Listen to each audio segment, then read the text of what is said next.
Central FM, Equilibrio. Y estoy en comunicación con Javier Treviño, a quien saludo con gusto esta mañana. ¿Cómo estás, Javier? Hola, Pedro, buenos días. A ver, cuéntame, ¿qué es lo que estás viendo tú en el panorama? Porque hay harta confusión. Mira, sin duda en cuanto al TEMEC, al Tratado entre México, Estados Unidos y Canadá, creo que hay que ver dos aspectos fundamentales. Por un lado, es importante darle la bienvenida sin duda a la conclusión de las negociaciones y a la pronta entrada en vigor, porque este acuerdo va a permitir continuar, Pedro, profundizando la integración, diríamos, de las cadenas productivas. Yo creo que va a generar más oportunidades de empleos en México y en toda América del Norte. Y el TEMEC, bueno, pues nos ofrece, Pedro, certidumbre, estabilidad a los inversionistas en la región. Además, estamos viviendo en un contexto mundial de incremento del proteccionismo. No debemos de perderlo de vista, que afecta a los flujos de comercio global. Entonces, tener un acuerdo como el que se terminó de negociar es positivo. Las partes siempre realizan compromisos en sus posturas, obviamente para llegar a una solución aceptable.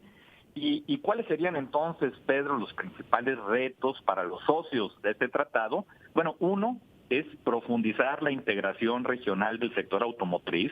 Eso es muy importante para que nos podamos ir adaptando en los próximos 7 años a las nuevas reglas de origen después de este periodo de transición pactado.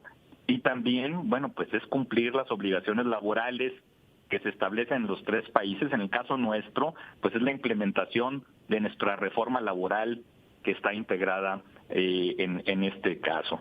Ahora, hay mecanismos de solución de controversias Estado a Estado que no se estaban aplicando con el antiguo Tratado de Libre Comercio de América del Norte, que tenía un problema procedimental, porque con el antiguo TLC, la parte demandada podía bloquear el establecimiento de los paneles para la solución de controversias. Entonces, hoy ya hay un protocolo modificatorio que resuelve ese eventual bloqueo.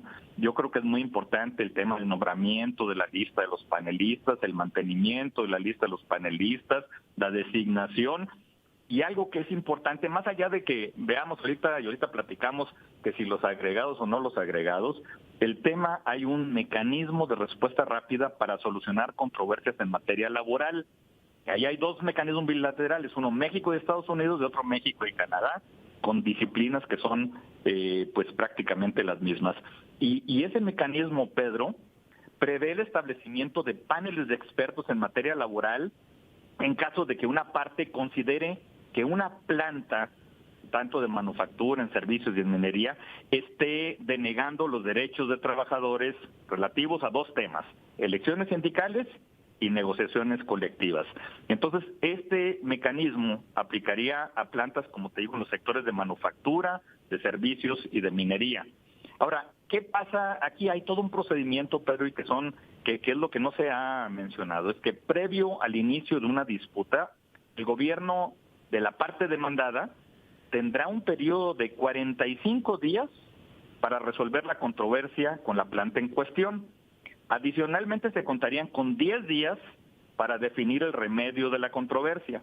Y finalmente, habría 30 días adicionales en virtud de que la administración estadounidense tomaría para iniciar el caso. Entonces, Pedro, considerando los tiempos totales, el gobierno demandado contaría con 85 días para resolver la controversia internamente antes de que se establezca el panel de expertos.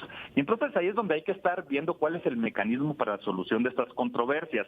Igualmente, en caso de que un panel determine en 3 ocasiones que una misma planta, no significa que haya una violación de una planta industrial manufacturera en una sola vez, sino tiene que haber recurrencias. Se habla de 3 ocasiones en que una planta o varias plantas de una misma empresa han incumplido sus obligaciones. Entonces, la parte demandante es cuando podrá, de alguna manera, tener un impacto en las exportaciones hasta que se remedie.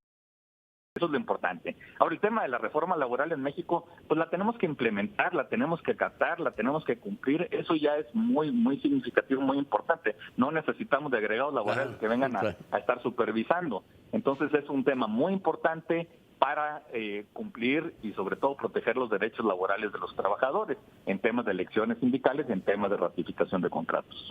O por lo menos no necesitaríamos, en caso de que aquí estuviéramos en nuestro negocio, buscando las mejores condiciones para nuestra propia gente sin que hubiera la intervención de nadie.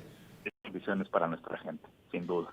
Querido Javier, gracias como siempre por la ponderación de tu comentario. Esto nos ubica mucho y como siempre te mando un abrazo y te agradezco.